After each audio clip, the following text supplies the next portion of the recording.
Welcome back. Yes, I'm wearing the same shirt as in the last video. This is recorded almost minutes after. And in this one, we're going to be talking about gatekeeping. Gatekeeping. Gatekeeping. Now, what's a gatekeeper?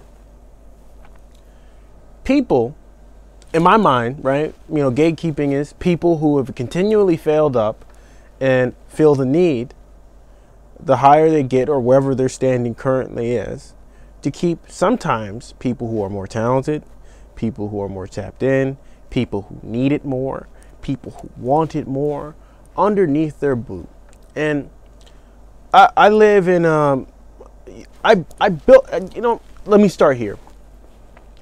I do a show with a bunch of people who are my dear friends.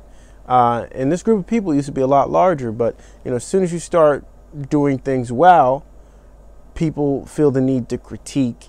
And when you don't accept every critique that they throw your way, you're the asshole. I have no problem being the asshole. I think a lot of you out there, if you find this video or this video finds you, be the asshole sometimes, because they want you to be that nice person they met forever. And in this world, in this economy, you clearly cannot do that for the maintenance of your own mental health, your own sanity, your own pockets. We all got rents to pay. And either we can do this together, or you can go find somewhere else to get what you want, or you become a full-fledged individual and you do it by yourself, right? So in my idea of gatekeeping, right, I tried to work with certain people, and for a long time, I was a very kumbaya type of guy. Like, oh, we're going to do this together. I used to give rousing speeches, right? Rousing speeches about how we could do this together, about how we could put our city on the map.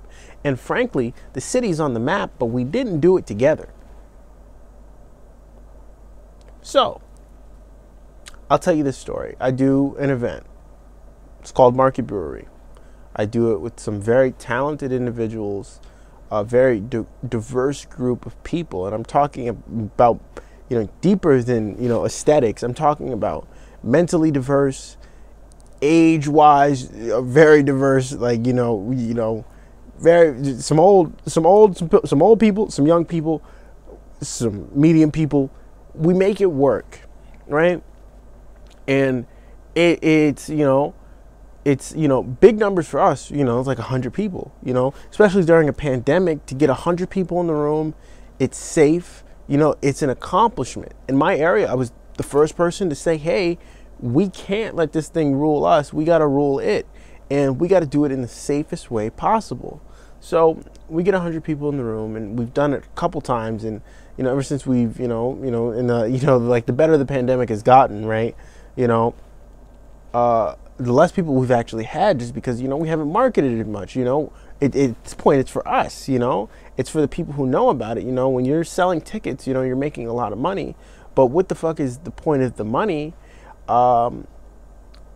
if you have nowhere to spend it? Or better yet, you're just, you know what the costs are, and you don't know where to spend it. So we scaled down, and this guy, we get a private room in this brewery. It's called Market Brewery. And he comes back there and he says to me, "Who is this?" And I go, well, this is this is a private event, sir. If you want to come back, you can buy a ticket. We get, no matter what, we're going to be selling tickets, that's the high difference. When you get to a point, where you're going to be selling tickets, you sell tickets no matter what. If you're selling 30 tickets, we went from selling 100 tickets whenever we wanted to only wanting to sell 30 tickets. And we're always able to sell 30 tickets. If you can't sell 30 tickets, you need to reevaluate what you're doing. So I tell him, it's a private event. He's like, all right, I get that. But who is it? And I go, well, I name all the people. I say, oh, that's Elastic Endeavors. That's Dan Kirshner. That's Jenny Marie. It's Corral. And it goes right over his head. And he goes, huh, I've never heard of you. And I go, well, we're kind of our own little thing, our own little industry. He's like, well, no, you're not. And he goes, I've been in the music business 40 years. I've never heard of you. Well, sir, respectfully, I'm only 20. 24, but you're saying fucking 40 years. When did you're not 40. When did you get into the business? You get into business when you were zero? When you were a sperm? I highly doubt it. So this whole idea of, like, oh, if you haven't heard of it, it's nothing. There's a lot of things you haven't heard of. A lot of things I haven't heard of. But the idea of gatekeeping is, he thinks because he's in this music industry and because he hasn't heard of us, we don't mean anything. We're changing the world as we know it. Things are very different for us as we make them different. So these gatekeepers find themselves in a very uncomfortable position, where the world has changed around them. And, you might have a gate, but you only have a gate. If I can walk around the gate,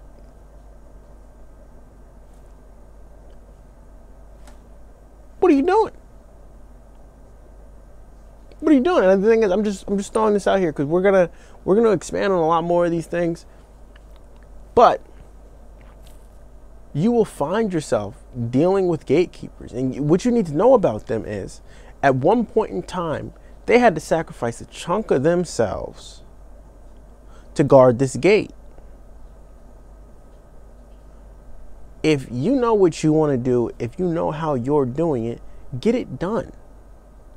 Don't rely on this person at this marketing agency seeing what you got as special. Make it happen, Captain.